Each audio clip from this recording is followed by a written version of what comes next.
By the mid-1980s, Harley-Davidson was fighting for its survival. This wasn't an ordinary downturn. It wasn't just a temporary drop in sales. There was a very real possibility that one of America's most iconic brands could disappear forever. In a country where Harley-Davidson had come to symbolize freedom, rebellion, and tradition, something almost unthinkable was happening. Japanese motorcycles were taking over the market, and one company in particular seemed to be moving faster than anyone could stop. Inside dealerships across the country, the numbers told a brutal story. Customers who had spent decades buying American-made motorcycles were switching to machines built on the other side of the Pacific. They were quieter, more reliable, more efficient, and often less expensive. Meanwhile, Harley was struggling with quality issues, production challenges, and a reputation that was beginning to crack at the exact moment competition was becoming stronger than ever. To many industry observers, the outcome already seemed inevitable. The future belonged to the Japanese manufacturers. Harley-Davidson looked destined to become another historic company that failed to adapt to a changing market. But there was one crucial detail. The threat didn't come from a single decision, a single motorcycle, or a single mistake.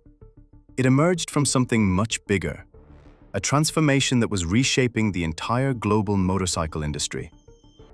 At the center of that transformation was a company that accomplished what many believed was impossible.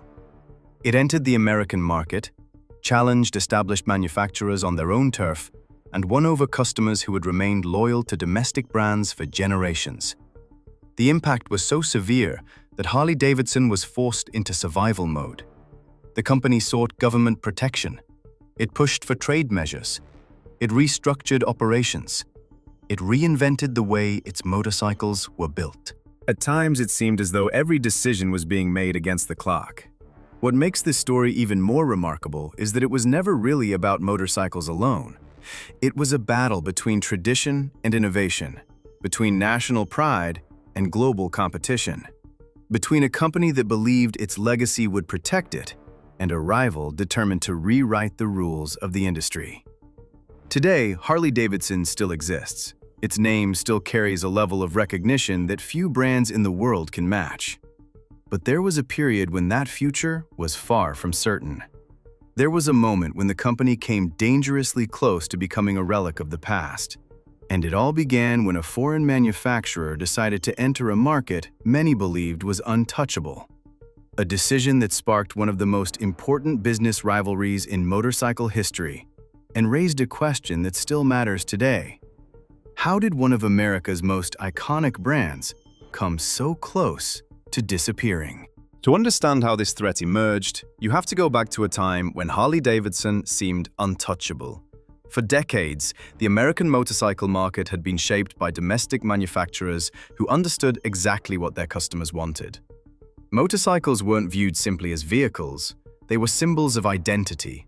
The sound of the engine, the size of the machine, and the image associated with the brand often mattered just as much as performance itself.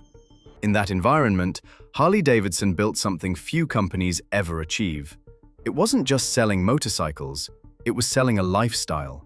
Customers didn't buy a Harley simply to get from one place to another, they were buying into a culture. That emotional connection helped transform the company into a national icon and created the belief that its position in the market would remain secure for years to come.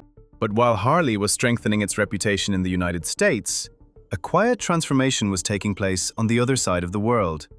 In the years following World War II, Japan began an extraordinary industrial rebuilding effort. Companies born in a devastated economy invested heavily in technology, manufacturing efficiency, and product quality. Rather than competing through size or legacy, many of these businesses focused on areas that much of the Western world still underestimated. One of those companies was Honda.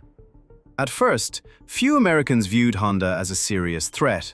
Japanese motorcycles were smaller, different, and seemingly far removed from the powerful image associated with American motorcycles.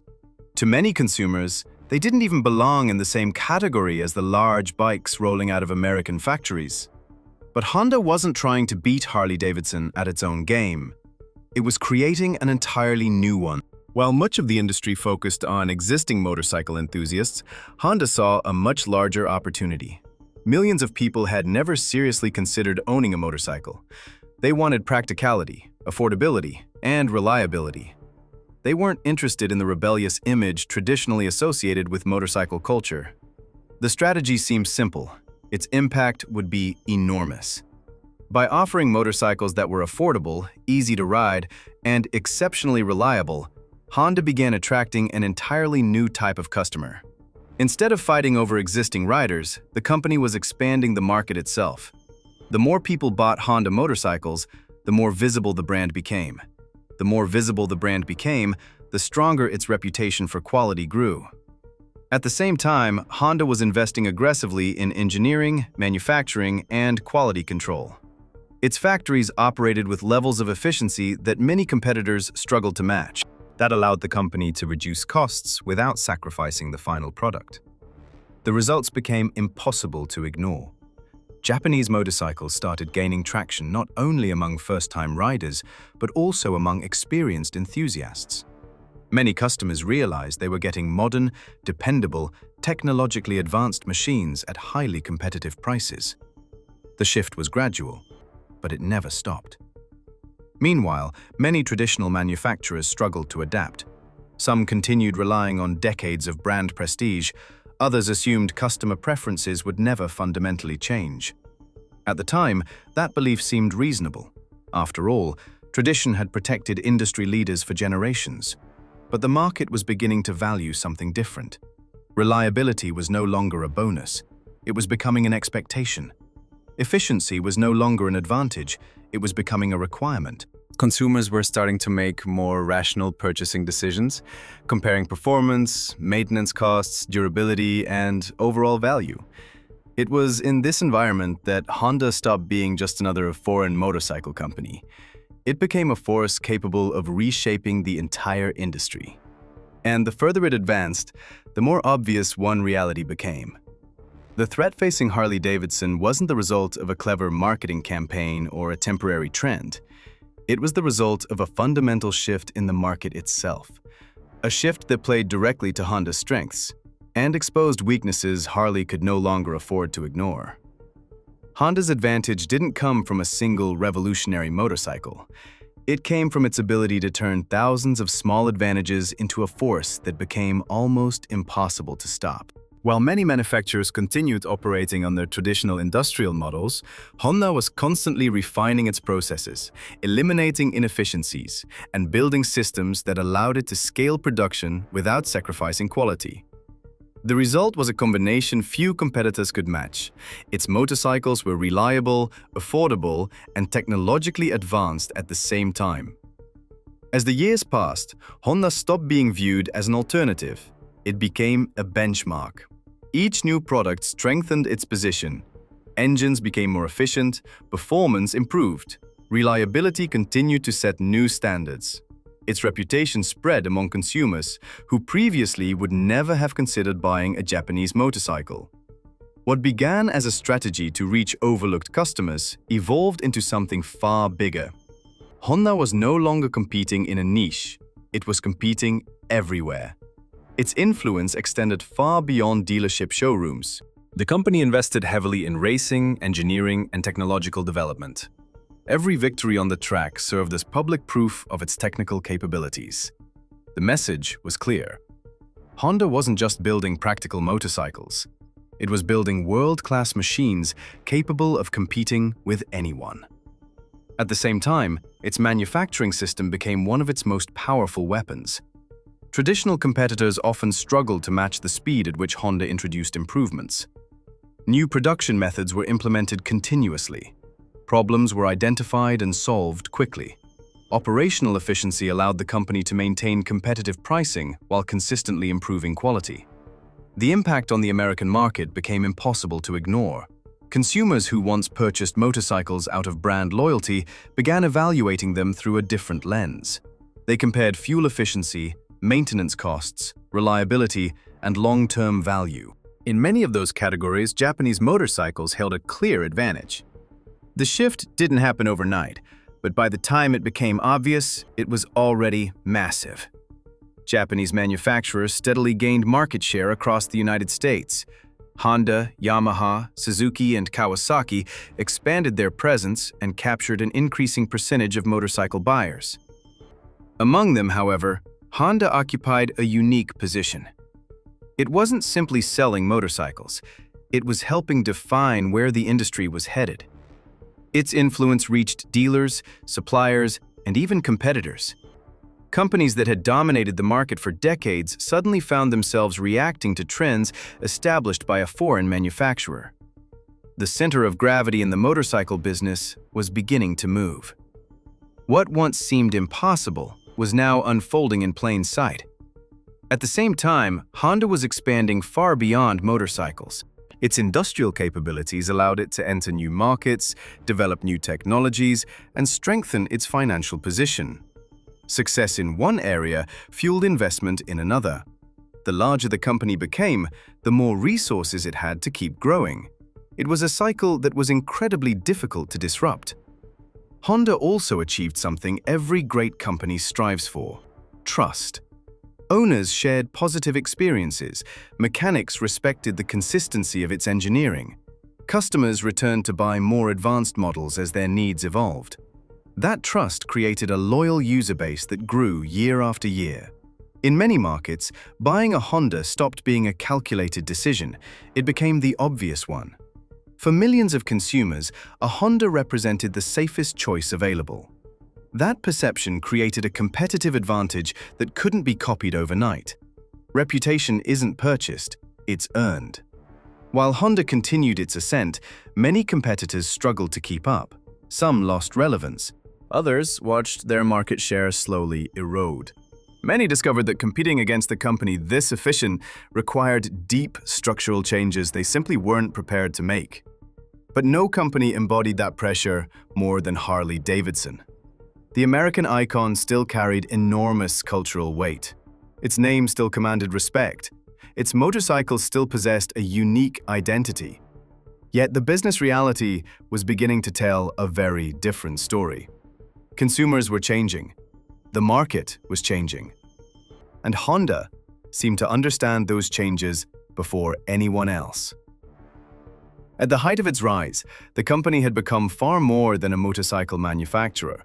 It was a symbol of industrial excellence, a global powerhouse, and an organization capable of influencing entire industries. Its growth appeared unstoppable. Its momentum seemed inevitable. To many analysts, the future of motorcycling was being written by this new generation of Japanese manufacturers. And if the trend continued, the question would no longer be whether Harley-Davidson could regain lost ground. The real question would become whether it could survive at all. But empires rarely begin to struggle when they look weak.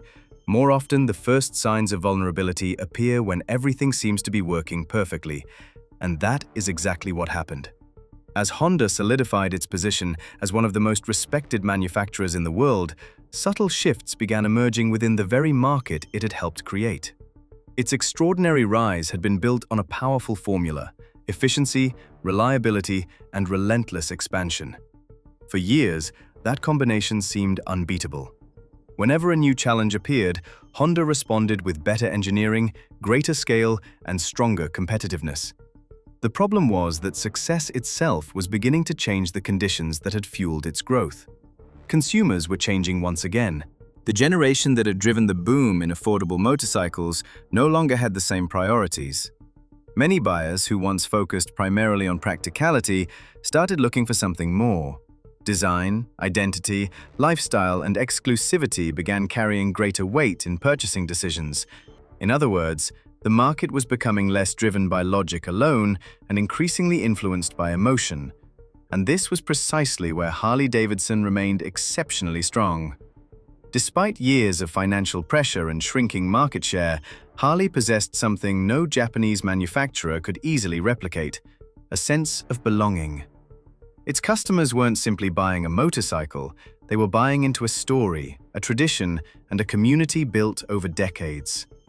For years, many analysts assumed that emotional appeal would eventually lose relevance in the face of superior engineering and reliability, but that never happened.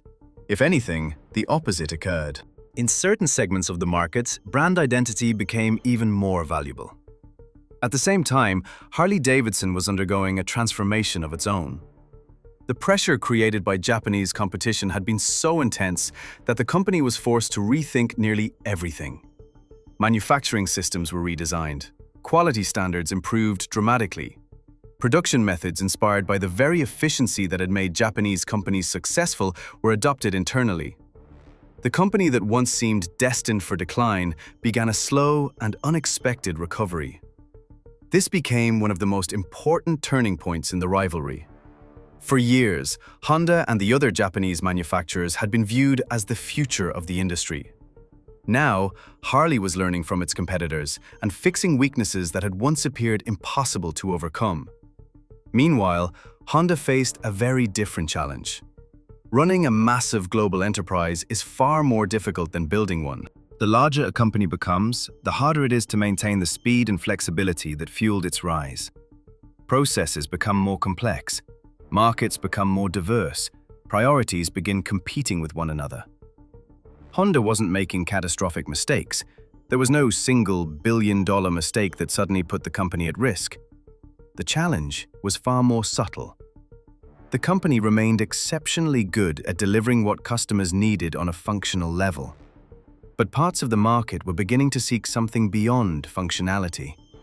Harley understood that instinctively. Its brand stood for freedom, individuality, and heritage. Those qualities were difficult to measure and even harder to duplicate. While Japanese manufacturers often competed through performance metrics and engineering specifications, Harley was competing through meaning.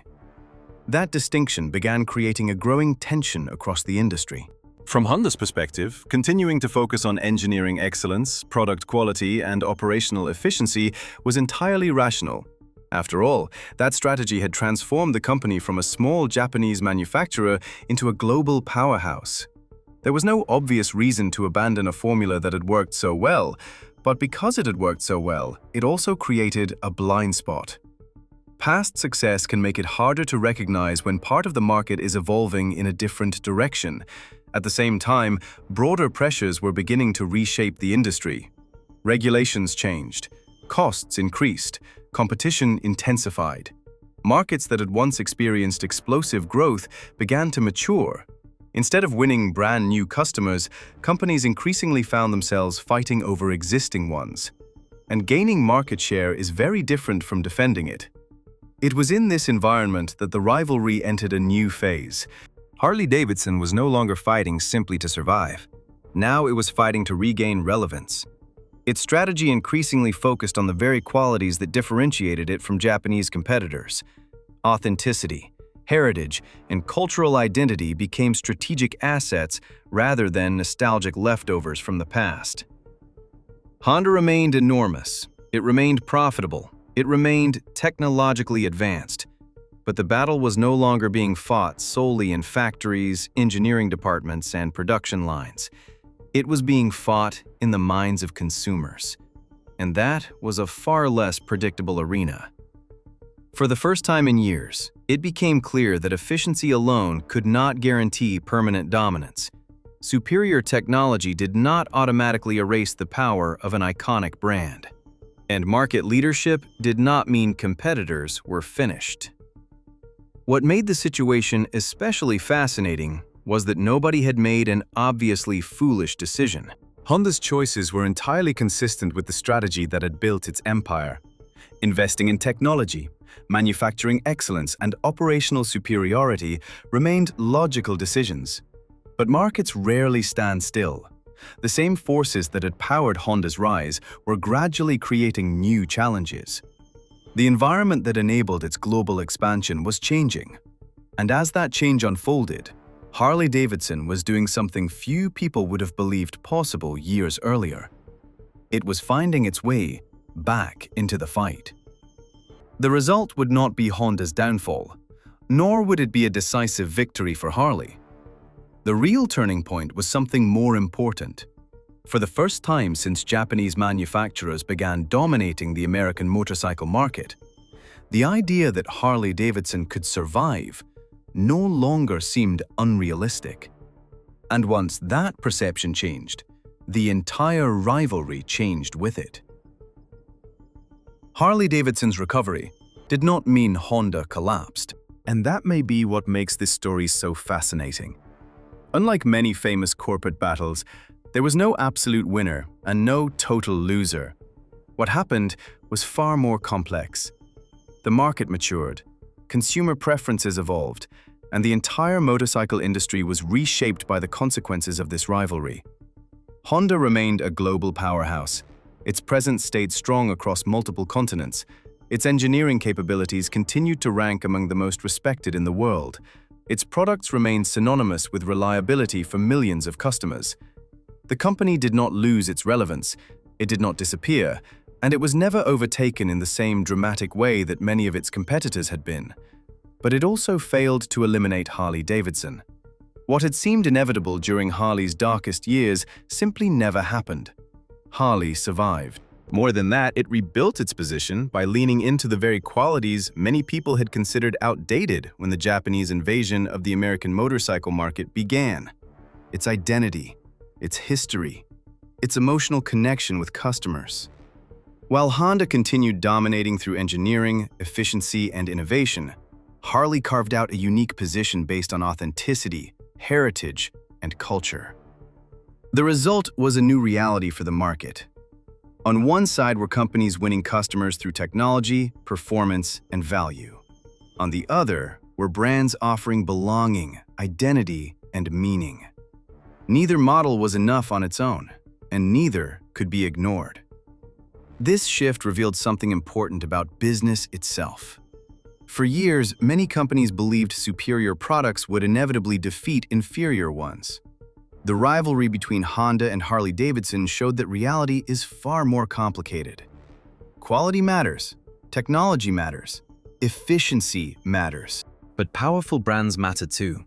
They create emotional bonds that cannot always be measured on a balance sheet or captured in a quarterly earnings report. At the same time, the story revealed another lesson for established companies. Harley survived because it was forced to change. The pressure created by Japanese competition forced the company to confront problems it had ignored for years. Manufacturing quality, operational efficiency, and business discipline stopped being optional improvements. They became conditions for survival. Without that transformation, Harley's heritage alone would likely not have saved it. In a strange way, Honda helped preserve Harley-Davidson by nearly destroying it. And that may be the greatest irony in the entire story. The company that came closest to ending Harley's future also forced it to become a better business. Decades later, the effects of that rivalry can still be seen throughout the industry. Manufacturers around the world continue searching for the balance between engineering and identity, between efficiency and emotion, between innovation and tradition. The market we know today was shaped by battles like this one. Because the real product was never just a motorcycle. It was a vision of the future. Honda believed the future would belong to companies that mastered industrial excellence, continuous improvement, and technological innovation. In many ways, it was right. Harley believed people would continue valuing heritage, community, and meaning. In many ways, it was right too. In the end, neither vision disappeared. They learned to coexist. And perhaps that is the most important lesson this rivalry leaves behind. Empires rarely fall simply because a competitor becomes stronger. They fall when they lose sight of why customers chose them in the first place. Likewise, innovative companies do not win solely because they build better technology. They win because they recognize changes before the rest of the market realizes those changes are happening. Power can take decades to build and only a few years to threaten. Market leadership can feel permanent until a new idea enters the industry. And in a world driven by innovation, competition, timing, and constant disruption, no empire remains untouchable forever. If you enjoy stories about the companies that shaped the modern world, subscribe to Inside Tech Empires and join us for more deep dives into the business battles, technological breakthroughs, and corporate rivalries that changed history.